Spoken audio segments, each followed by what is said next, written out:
Hello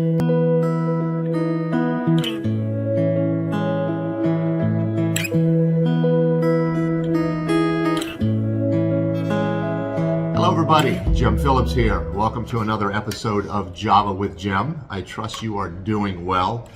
It's a gorgeous, gorgeous fall morning here where I am, just outside Washington, D.C. I just love this time of year. Colors are changing on the trees, the temperature is changing, leaves are blowing. To me, it's just a gorgeous, gorgeous time of year. And it's, as I've mentioned in some of the other things that I've posted, it's just a great, great time of transition as the trees lose their leaves and they transition into the winter where they go into hibernation, let's just say, where they take that quiet respite from everything else that's going on, only to fully bloom again in the spring. And that's more or less the process that we go through as well. Today what I want to talk about is a question that really it does get asked all the time. And I get it asked of me, especially if I have posted something that would cause somebody to look at just the condition of things in the world. But also the condition of things, when I say in the world, but also the condition of things within each country that we might live in, depending upon where you're living, what's happening there. And then I would ask what's happening in your own world. And when I say your own world, I'm talking about your immediate surroundings. I'm talking about the people with whom you interact on a regular basis. What's happening within that? And I'm sure you've heard before that whatever we're experiencing internally on the inside is what we are experiencing and seeing, in fact, creating in the outside world. So if you are feeling chaotic, if you're feeling chaotic internally, then there's a likelihood you've got chaos around you. And it's not a matter of placing blame on what's happening outside of us, but it is a matter of taking responsibility for what's happening outside of us. And I think what you'll find is that when you can create that calm within yourself, that peace within yourself, you're going to find that peace will be what you find yourself in the external world. Now, that doesn't mean that we don't have situations that are happening around the world. No doubt the world is in a very chaotic state right now. So that really is the question that I get asked. Why are the things happening in the world that are happening right now? Why have we gotten to this point where it just seems like all hell is breaking loose? Well, in an interesting way, that is what's happening.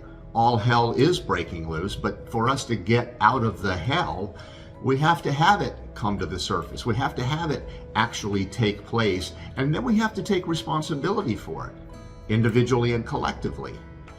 Now, that doesn't mean that we are fully responsible for something that might be happening in another country. The conflicts we're seeing around the world, we all know what those are right now at this particular point in time. It doesn't mean that we're responsible, that we are to blame for it, but we do share some responsibility to it based on how we respond to it, or in a more dynamic way, how we react to it. And a reaction is something that is done without putting a whole lot of thought to it. A response is where there might be thought put behind it. And I think if we can put compassion or compassionate thought, take compassionate action, I think we'll find the results will change. The experience will change. We won't be seeing the chaotic situations to the degree that we have them. So the question is, why are these things happening now? Why does it appear that so much is going on all at one time? Well, I'm going to share with you a couple of ideas or understandings that I have. It doesn't mean that it's conclusive, but it means that this is what I believe is happening. And based on all the information that I've read and what I've heard, and certainly my own inner searching and thinking and just trying to work through it, because I have to have some understanding of why we do the things that we do as humanity for it to make any sense. Now, I'll also say that it doesn't make any sense. However, there's still got to be some underlying reason behind it, some underlying way of better understanding it so that we can appropriately deal with it and ultimately rise above it, do away with it, have our consciousness get to the level where these issues that we're having with one another are no longer taking place in the way that they're taking place. So the first thing is that for us to do anything about anything, it has to come to our awareness. So what we're seeing is this rising up of all of these things that have been held beneath the surface, coming to the surface so they can be dealt with effectively. Now, seeing them and acknowledging them is just the first step. Here's part of the challenge we have, though, as humanity, and that is we have history. And we see that we've had different points in time when different conflicts, wars, if you will, or just, I mean, just with any group of people, we see these conflicts, this friction come up. And we've dealt with it in a way that so far has proven not to be effective. And that's with war, that's with resistance, that's with aggression. And it doesn't work. And we're seeing it doesn't work. And yet, we continue to repeat that. And I will say that it will continue to happen the way that it's happening as long as we continue responding to it in the way that we're responding to it. We know that war doesn't solve the problem. We know that all it does is it pushes whatever the issues are a little bit further down, only to arise again at some future point where we're again at a point of conflict and chaos and all the things that we're seeing right now. So again, they have to come to the surface. We have to acknowledge them. We have to recognize them for what they are. And then we have to do those things. We have to be those people, those souls, if you will, that see it from a higher perspective, that understand that this will not be resolved in the same energy, the same consciousness in which they were created. We have to rise in consciousness to see a better solution, a better way of dealing with whatever the conflict might be. And it takes each one of us as individuals, which then affects the collective. And what I've come to understand, and I think this is a really important point to make, is we feel that we have to get to more than 50% of the people that would be accepting of and willing to take responsibility for what we're seeing in the world, take responsibility for their own lives, which again is what is causing those situations outside. We have this sense we have to have more than 50%. It is way, way, way less than that. And I can't give you a formula. I know that there's one out there if we really wanted to dig into it. But it's a fraction of what you think it might need to be to turn the tide, so to speak. To get to that tipping point where instead of this hate and all of this aggressiveness and all of the lying and all the stuff that we're seeing in the world right now, it only takes a fraction of us to get to that tipping point where the love and the compassion and the joy and all those things that each one of us individually say we want in our lives becomes the way that the world operates, becomes the way that we as humanity operate and live with each other and live with ourselves, and understanding that as we treat ourselves, as we honor ourselves, as we love ourselves, is what we're putting out into the world, and allows us to be able to share those feelings with others. And I've said so many times, and this is how simple it is, but yet how much of a challenge it is. And that is, if everybody says, yes, we want peace, yes, we want love to prevail, yes, we want equality, yes, we want everyone on the planet to be fed, yes, we want everyone on the planet to be housed and to be clothed. I mean, all those things that we say we want and that we say everyone on the planet is deserving of. All we have to do is make the decision to do that, to be that, to make it so. If we want peace on the planet, then have peace on the planet.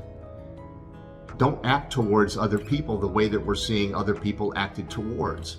Now, of course, the reasons behind that, and there's never a good reason for it, but we can look at it, we see that it's actually only a few people. It's the leaders of countries that are creating the war. It's not the people.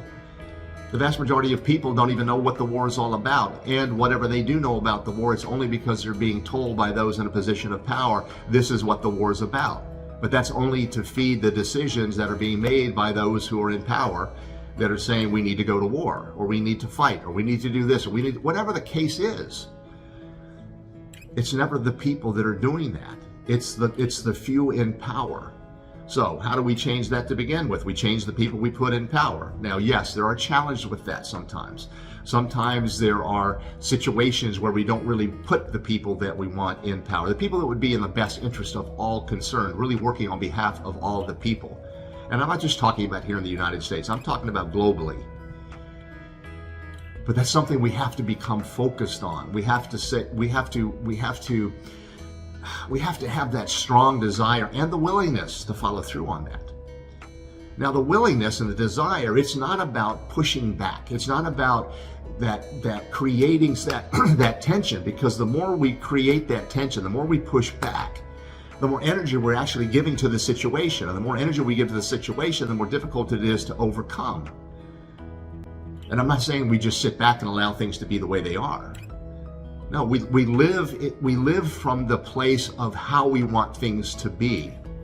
Getting back to the whole idea of peace, we live peacefully. We interact with each other peacefully. We share love with each other. We give compassion. We express compassion towards each other. We recognize the circumstances in which other souls are living their lives. And we can question how they got there and why they got there. And I'm not going to say that doesn't matter, because sometimes if we can identify it, change can be made. But the fact of the matter is, they are in that circumstance now, just as you are under the circumstances or in the circumstances you're in right now. And if we continue to push against it and say that I should have it this way, or this is not fair, or this is not the way my life was intended to be, and yet it is the way your life is in this moment. And it's only until you recognize that this is my life to this moment. That's it. It can be accumulation of everything that happened to this point, but it doesn't mean this is what it's going to be moving forward. So how is it you want your life to be? How is it you want to be? How is it you want to be living your life? How can you be now? What actions can you take? What thoughts can you eliminate from your mind? What beliefs can you eliminate? What new thoughts, what new ideas, what new beliefs can you incorporate that are beneficial to you and help you be that person you want to be? And as you are that person you want to be, as you are living in love and compassion and happiness and joy, and again, all the things that most people say, this is how I want my life to be, this is how I want to be.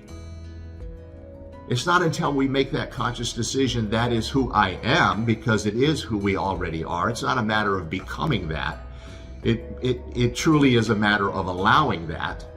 And then as we allow that being who we truly are, to be how we're experiencing and expressing life, then that's how the world is. Now, getting back to this whole idea of the chaos, an interesting thing if we think about it, and we can say that the world has gone to hell in a handbasket and it's the worst it's ever been, but it's actually not. If you think about all the heinous acts that we've created over the lifetimes of so many souls, and here's another interesting point of that, we lived at different times where we may have been involved in those heinous acts. We may have committed them ourselves. We may have had them committed against us. We're all a part of this. And again, it's not until we recognize that we are a part of it and we take responsibility first and foremost for our own lives and how we are reacting to it, that we're going to be able to make the change that we say we desire to have. It will always get back to us as individuals. We're each here to live our own life. We're each here to have the experience of life that we can. And it's only when we recognize that we are the divine beings that we are, that we shed the untruths about who we believe ourselves to be, that we allow ourselves to be what we are. Now I'm going to end on something, and I wasn't planning on this, but it happens to be sitting in front of me. This was more or less a stream of consciousness that I had a couple of years ago, and I actually had it made into bookmarks. But it to me is such a profound statement, and when I first wrote it I didn't completely understand it, but now I do, and I think you're going to find it very applicable to what I'm saying here. So just once again, let me just get back to the main point. The chaos we're experiencing in the world right now is being experienced because it has to be brought to the surface so that we can deal with it effectively, so that we can rise above it, so that we can see that the solutions that we're applying towards it are not the solution that we need. And that if we take responsibility for ourselves, that we recognize who we truly are, and we live from that truth of who we truly are, then the experience of life we have will be totally different. It will in fact be the heaven on earth we say that we desire. So here's what I wrote during this streaming consciousness one day, and it's called I Am.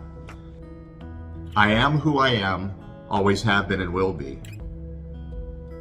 Who I am is who I am and will not change. It is who I believe myself to be that will change to reflect who I am. so I am that I am. And the point of that is, and I think it's self-evident, but I'll just explain this real quickly. It's just we already are who we are. We just don't acknowledge it. We just don't accept it. And I think that's probably more of the issue. We don't accept we are the divine beings that we are, and that who we are does not change. We always are, always will be who we are. It is who we believe ourselves to be that will change to reflect who we truly are, so that we are who we are. I hope you find some benefit in this. I know this is a little bit longer than I normally record, but I just felt like it was such an important message. And I think, as most of you know, as I get into these recordings, there's nothing planned about this. I just sit down in front of the camera and I speak, and I allow whatever to come through me to come through me. So this is what I got today. I hope it's of benefit. As always, I appreciate you. I know you've got other things you could be doing with your time, but you choose to listen to these Java with Jim episodes. Until next time, take care and be well, and I look forward to seeing you at the next Java for Jim. Bye now.